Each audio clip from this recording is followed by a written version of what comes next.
Bonjour et bienvenue dans cette édition de Première Classe TV, une édition spéciale avion hybride électrique avec H55 et Smart Flyer, deux avionneurs suisses qui s'allient, ainsi que Delta et Maeve qui développent un jet régional.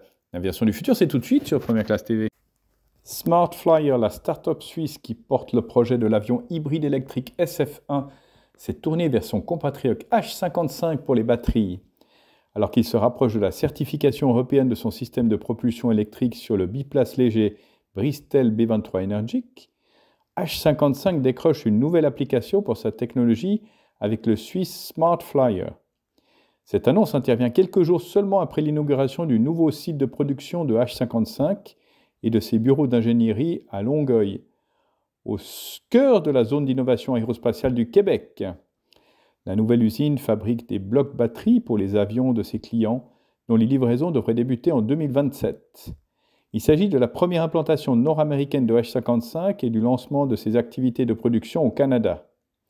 Grâce à cette nouvelle usine, H55 est en mesure de livrer ses systèmes de propulsion électrique et ses modules de batterie pour le Bristol B23 Energic, tout en servant également des clients majeurs comme CAE, Pratt & Whitney Canada et Harbour Air.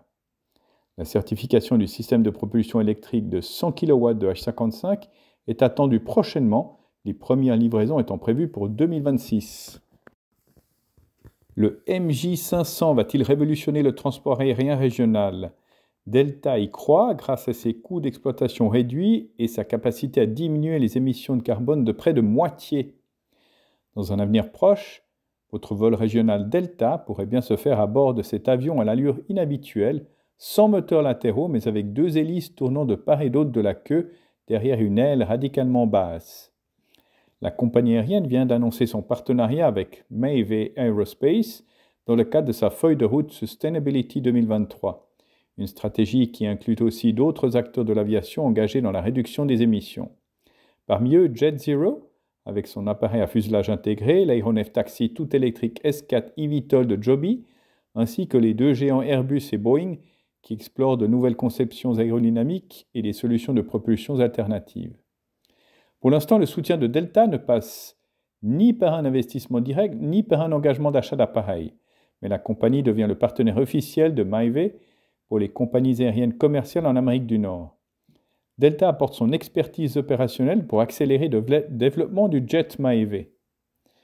Cela inclut tout des opérations au sol à la conception des cabines en passant par la maintenance afin d'amener l'avion à une viabilité commerciale. Maeve a signé un accord similaire avec Japan Airlines en juin. Les passagers désireux d'embarquer à bord du MJ500 devront faire preuve de patience. Les premiers essais en vol n'auront pas lieu avant 2030. Cette attente pourrait valoir la peine au vu des économies d'émissions. Si le projet réussit, il pourrait remplacer la flotte vieillissante de Boeing 717 de Delta. Le MJ500 devrait aussi séduire d'autres compagnies aériennes puisqu'il sera décliné en 3 versions, de 76 à 100 sièges. La version Delta proposera 3 classes avec 5 sièges de front en économie et économie plus et 2 sièges de chaque côté de l'allée en classe affaires. Les concepteurs précisent que le MJ500 sera plus silencieux qu'un monocouloir classique puisque ses moteurs sont positionnés à l'arrière. Le MJ500 est doté d'un moteur hybride électrique qui ressemble extérieurement davantage à un turbopropulseur qu'à un réacteur, mais dont les performances se rapprochent d'un jet. Vitesse de croisière maximale Mach 0,75, autonomie de 2300 km et capacité de voler à haute altitude pour éviter les turbulences. Développé avec Pratt & Whitney Canada, ce moteur permettrait une réduction de carburant de 40% par rapport à un moteur classique. Ces économies proviennent de la propulsion hybride et de l'aile à fort allongement. Maeve, basé aux Pays-Bas, affirme que cette technologie fera baisser de 20% les coûts d'exploitation, une bonne nouvelle pour les compagnies comme Delta qui doivent composer avec des coûts croissants. Mais Delta insiste, son objectif va au-delà. Si l'adoption de technologies de rupture qui renforcent le réseau et redéfinissent le transport aérien régional reste une priorité, elle est tout autant concentrée sur la sécurité et sur un avenir plus durable du vol. C'est ainsi que se termine cette édition de Première Classe TV. N'oubliez pas de cliquer sur j'aime, de vous abonner, de partager ces vidéos.